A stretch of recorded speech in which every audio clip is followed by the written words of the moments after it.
See the smile behind my mask, how long will it last?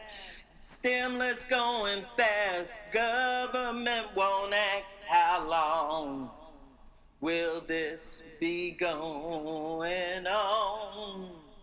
I'm standing here in line. Aloha, this is Skye, your soulful progressive with FNN-Feminist News Network, that feminist news that's right for you. Welcome to Skye in the Abapuero, giving you the soulful news you need, yes indeed. And if you haven't told a friend to like and subscribe and get that soulful news that soulful way, well honey, let them know I'm serving it up fresh today. I know that's right. So what is it I want to talk to you about today? What is going on? Ukraine. More than a month, Putin in Russia has been pouncing on the eastern part of Ukraine and has reached the capital, Kyiv, where they're also coming down. But Ukraine is bringing back a great return attack with the U.S. help, but at the same time, now there is peace talks. But what seemingly people are ignoring and not paying attention to, the ultra-nationalists and neo-Nazis that are part of Ukraine. Now, we're going to look at something disturbing by Ro Kahana, then we're going to discuss. So, Congressmember Khan, I want to ask you about U.S. arms transfers to Ukraine. In 2018, you helped push Congress to pass a bill that included a provision barring arms, training, or other assistance to the far-right Azov Battalion, which is now part officially of the Ukrainian National Guard.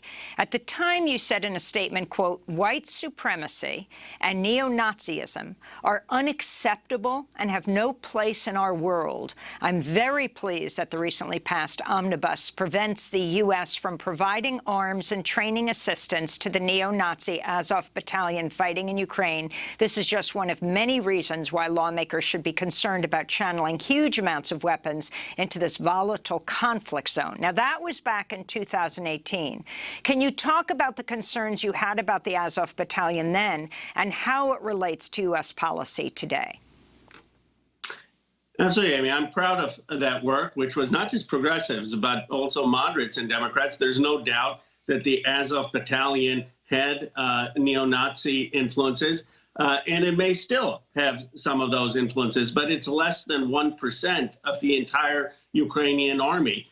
Do I wish that none of the arms that we're supplying get to the Azov Battalion? Of course I do.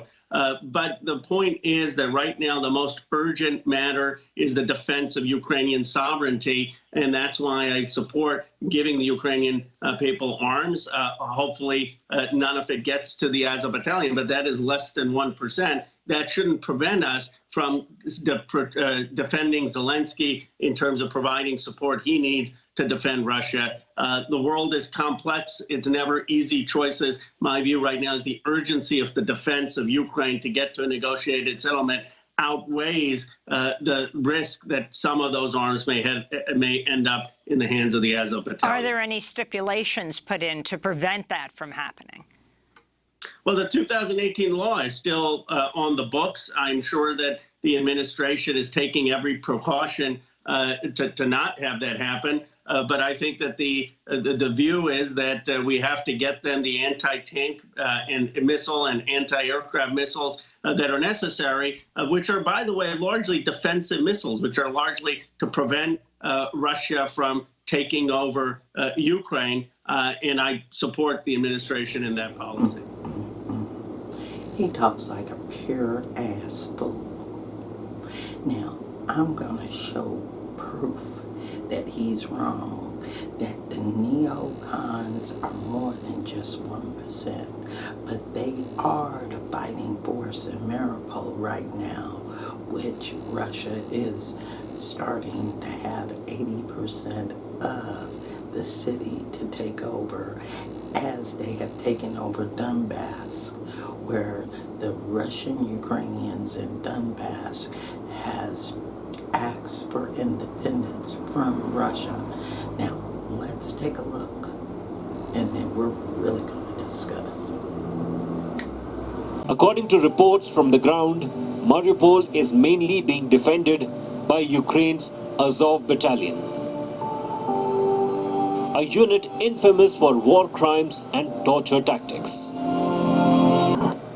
The Azov Special Operations Detachment is a right-wing neo-Nazi band of soldiers.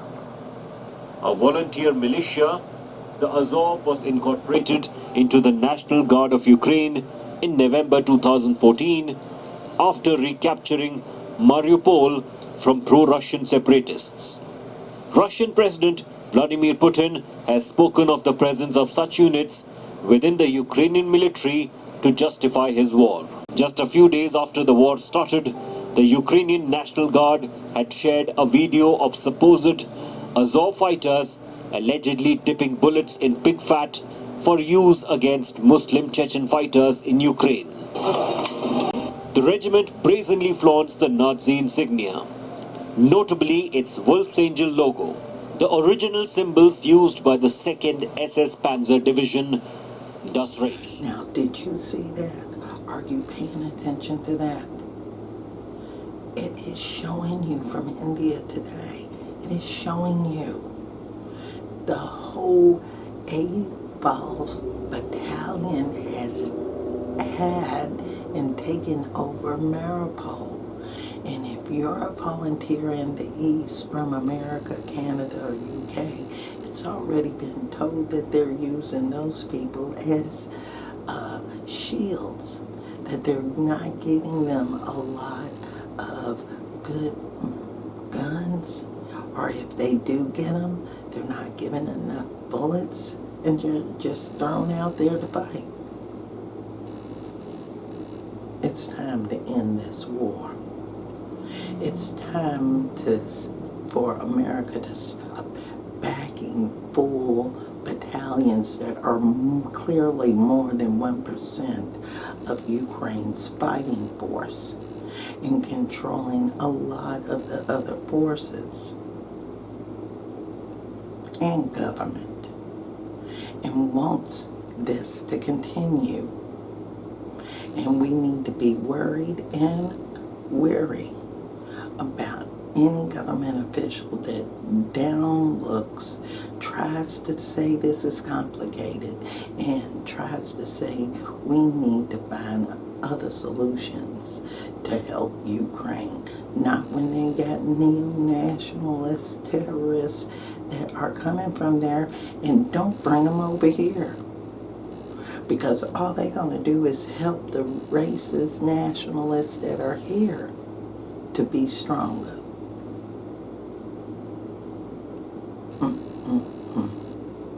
We got a hot-ass mess on our hands, and our government is behind it.